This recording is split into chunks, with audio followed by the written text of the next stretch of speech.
Salut, je vous parle de Colorado Springs. On est le 6 novembre 2025.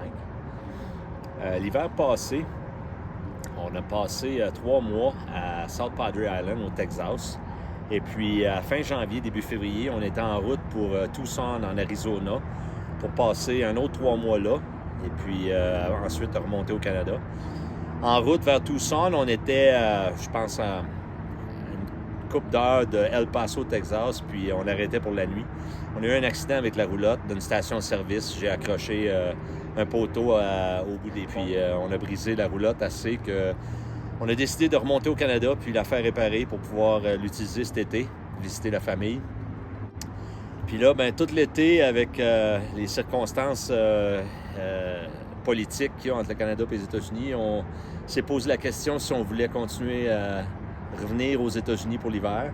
Et puis, on a jasé avec beaucoup de monde. On a décidé que on a travaillé toute notre vie pour accumuler, pour pouvoir être des snowbirds et passer l'hiver au chaud. Et puis, c'est pas les conditions politiques qui étaient pour nous empêcher de faire ça. Donc, on a décidé de descendre cet hiver pour aller passer... Comme c'est là, on a 4 à 5 mois de bouquet à Tucson en Arizona. C'est ce qu'on va essayer de faire. Puis, c'est ça qui est notre histoire pour cet hiver. Il est 5 heures du matin, lundi matin, le 3 novembre. Et puis on sort de Sage Creek, on embarque sur la route. Puis j'ai mis Lincoln, Nebraska comme destination. En 9h26, c'est 1111 km. On va voir comment on se sent après-midi si on veut continuer. On arrive aux douanes, il est 6h05. On va voir comment ça va aller. C'est parti. Fait qu'il est 6h26, on vient de passer à la douane, puis ils nous ont dit qu'on n'avait plus besoin du I-94, le I-94, pour passer plus que 30 jours aux États-Unis. Mais étant donné qu'on a déjà appliqué et on a déjà payé notre 30$ chaque, ils sont obligés de nous le donner. Fait qu'il a fallu rentrer, prendre une photo, faire nos empreintes digitales. Puis là, ben, on va avoir accès électroniquement au I-94. Mais eux disent qu'ils se sont jamais fait dire qu'il fallait qu'ils remplissent qu'il fallait nous donner le I-94. On n'a pas de besoin, il paraîtrait. En tout cas, ils n'ont aucune idée, les douaniers ici, que ça prend ça. Parce que. Puis l'affaire des photos pour la facial recognition à partir du 26 décembre. Ils n'ont aucune idée de ça parce que ça serait l'enfer pour eux autres de faire ça en rentrant et en sortant.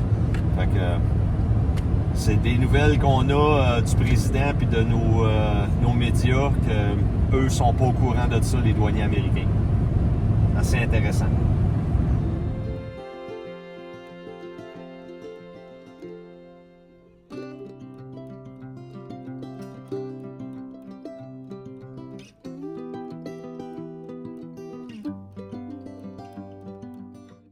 On est dans le Dakota du Sud, une place, ça s'appelle Chamberlain, dans un petit camping. On était chanceux, on est arrivé, puis on voyait des roulottes. Il a fallu appeler, mais c'est la dernière nuit où le camping est ouvert avec de l'eau. Fait qu'on campe ici. Puis demain, on s'en va dans le Colorado. On va essayer de se rendre à Colorado Springs.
fun de savoir quand ça s'est détaché, les grosses roches. Là, on voit dans l'ombre de la montagne, deux grosses roches. Tu vois vraiment leur forme dans la montagne.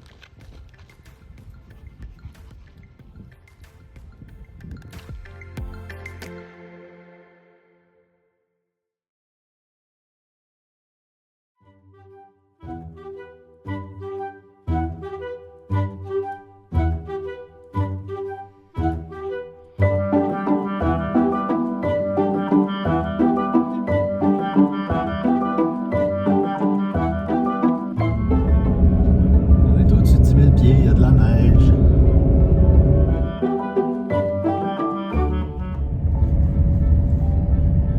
C'est une calice. La route est finie là, là.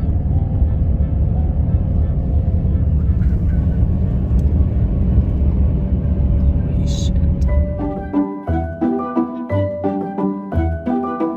Comment tu fais pour regarder? On vient de là. Regarde, pute là. Je te l'ai dit, on s'en va là-bas. Ah On va à droite.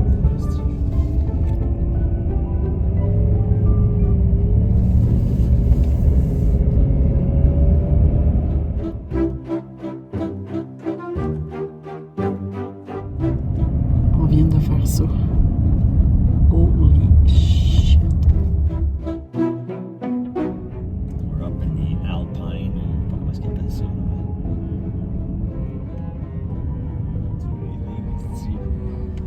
Quelqu'un qui a chauffé une machine, qui a fait de l'asphalte, qui a chauffé une machine. Holy shit, 14 114 pieds. 14 115 pieds, c'est l'adresse de Pikes Peak Summit Visitor Center.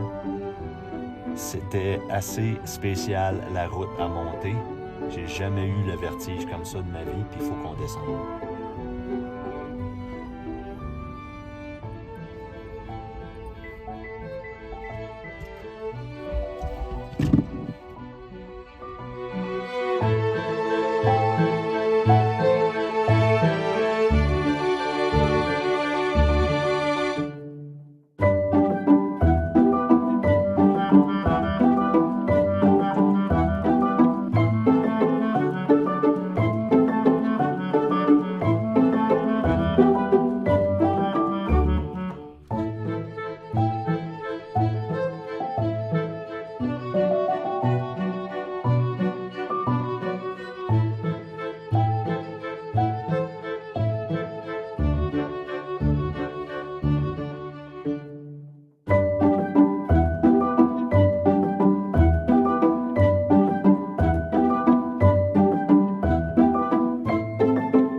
On est en train de descendre de Pikes Peak.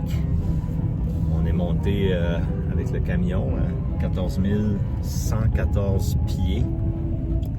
Puis la route est très très sinueuse comme vous avez pu voir. Beaucoup de switchback. Il faut que je descende en basse vitesse avec la compression. Sans ça, c'est trop dur sur les freins. Puis là, on est environ à 10 000 pieds d'altitude. Fait qu'on a encore un autre 4-5 000 pieds à descendre avant d'arriver au plancher des vaches du Colorado pour retourner à notre camping. C'était super. C'est définitivement quelque chose à faire si quelqu'un vient au Colorado, dans la région de Denver puis Colorado Springs, Pikes Peak. Ça vaut la peine. Puis aussi, plus tôt, on est allé au Garden of the Gods, le Jardin des Dieux. Puis ça aussi, ça vaut énormément la peine. Il y a plein de choses à visiter, mais on n'est pas ici assez longtemps. Au moins, on va avoir fait ça aujourd'hui.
il y avait 2 family members. Ça, c'est une maison typique de quelqu'un. C'est justement quelqu'un, capitaine Bob Darson, parce que son living room, son salon avait de l'air durant la Deuxième Guerre mondiale. Puis les maisons, ils mettaient un drapeau dans les fenêtres. Ils appelaient ça le Blue Star. Puis le nombre d'étoiles, ça montrait combien de personnes qu'il y avait de cette maison-là qui servaient durant la Deuxième Guerre mondiale ou qui étaient décédées.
Ça monte.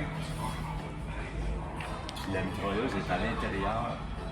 Là, quand ils reculent ce cockpit-là, ça descend. Puis là, ils peuvent sortir la mitrailleuse puis tirer.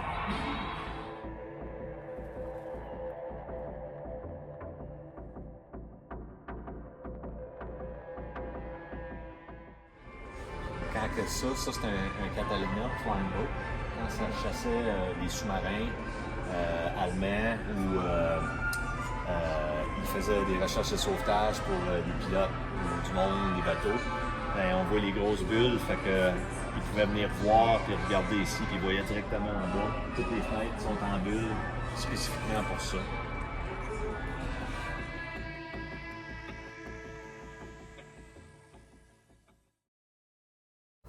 Ici, on visite le musée Manitou Cliff Dwellings.